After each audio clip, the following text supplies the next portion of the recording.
नमस्कार, आप देख रहे हैं टारगेट विथ हिमांशु। छत्तीसगढ़ में डीएड बीएड विवाद पर कंटेम्प्ट एप्लीकेशन पर माननीय हाईकोर्ट में सुनवाई हुई है। इस वीडियो में हम इसी विषय पर चर्चा करने वाले हैं, क्योंकि अभ्यर्थियों के द्वारा यह मांग की जा रही है कि जल्द से जल्द उन्हें नियुक्ति दे दी जाए, क्योंकि आगे कोई अड़चन न आए। और इसी क्रम में इनके द्वारा कंटेम्प्ट एप्लीकेशन दाखिल किया गया था, जिस पर माननीय हाईकोर्ट ने जब सुनवाई की और सरकार से जवाब मांगा, तो सरकार के द्वारा यह कहा गया कि हम 5 से काउंसलिंग प्रक्रिया शुरू कर रहे हैं और 15 मार्च तक हम इन सभी अभ्यर्थियों को नियुक्ति पत्र दे देंगे, अपॉइंटमेंट दे देंगे। यह एक महत्वपूर्ण बात है, क्योंकि एक और इसमें पेंच जुड़ा हुआ है। ऐसे अभ्यर्थियों के द्वारा भी एप्लीकेशन दाखिल की गई थी, जो कि वर्तमान में शिक्षक के रूप में कार्य कर रहे हैं। यानी कि जो पहले से ही चयनित शिक्षक हैं, अब उनके द्वारा एक और याचिका दाखिल की गई है, जिस पर माननीय छत्तीसगढ़ हाईकोर्ट अब सुनवाई करने वाला है। हालाँकि जब इस सुनवाई हो रही थी इस मामले पर, तो कोर्ट सहमत नहीं हुई उनकी बात से। और बात यह है कि जो छत्तीसगढ़ में चयनित शिक्षक हैं, जो अभी काम कर रहे हैं बेसिक में डीएड शिक्षक, उनकी यह मांग थी कि जो बीएड शिक्षक हटाए गए हैं जॉब से, उनके पदों पर पहले उन्हें समायोजित कर दिया जाए, क्यों और जो बाद में अपॉइंटमेंट लेने वाले हैं अभी आने वाले, उन्हें अन्य पदों पर रखा जाए। कहने का मतलब यह है कि बीएड शिक्षकों के हटाए जाने से लगभग 3000 पद जो खाली हुए हैं, उन पदों पर पहली मांग जो है, उन शिक्षकों के द्वारा की जा रही है, जो पहले से ही नियुक्त हैं उसी भर्ती में।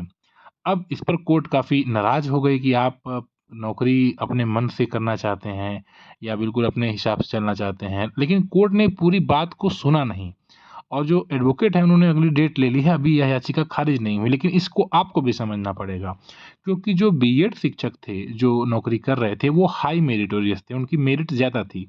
और उन्हीं के साथ जो डीएड कैंडिडेट्स थे, उनकी मेरिट अपेक्षाकृत बीएड अभ्यर्थियों से कम थी, जिसकी वजह से जो अच्छे पद थे, जो महत्वपूर्ण, जैसे हर कोई अपने हिसाब से अच्छा जो भी मतलब विद्यालय चाहता है नज़दीक का, तो वहाँ पर चूँकि बीएड अभ्यर्थियों की मेरिट ज़्यादा थी, तो उन्होंने उस पद पर अपनी जो है सीट फुल कर दी थी।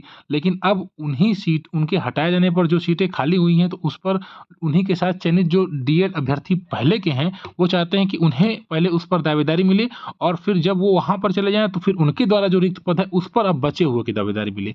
ये पूरा सीन है। अभी कोर्ट इस पूरी बात को समझ नहीं सकी है। आने वाली सुनवाई में इस पर फिर से जो चयनित शिक्षक हैं डीएड, उनके द्वारा मांग की जाएगी कि इस पर कोर्ट सुनवाई करे, और उसके बाद फिर कोई फैसला आगे का हो सकता है। हालाँकि कल की सुनवाई में कोर्ट कन्विंस नहीं थी, और आगे क्या है अभी इस पर भी तय नहीं है, लेकिन यह पूरी बात है। और जो ये कह रहे हैं कि तमाम याचिकाएँ लोगों के द्वारा दाखिल की जा रही हैं, तो उनके द्वारा यही कारण है कि वो चाहते हैं कि जो बीएड अभ्यर्थी हैं, जो बीएड शिक्षक हैं, जो उनके द्वारा पद खाली किए गए हैं, उन पर भी उन्हें पहले, जो नौकरी में हैं, उन्हें पहले उन पदों पर भी मौका दे दिया जाए। फिलहाल इस मामले पर जो भी महत्वपूर्ण अपडेट होगी, इस चैनल के द्वारा दे दी जाएगी।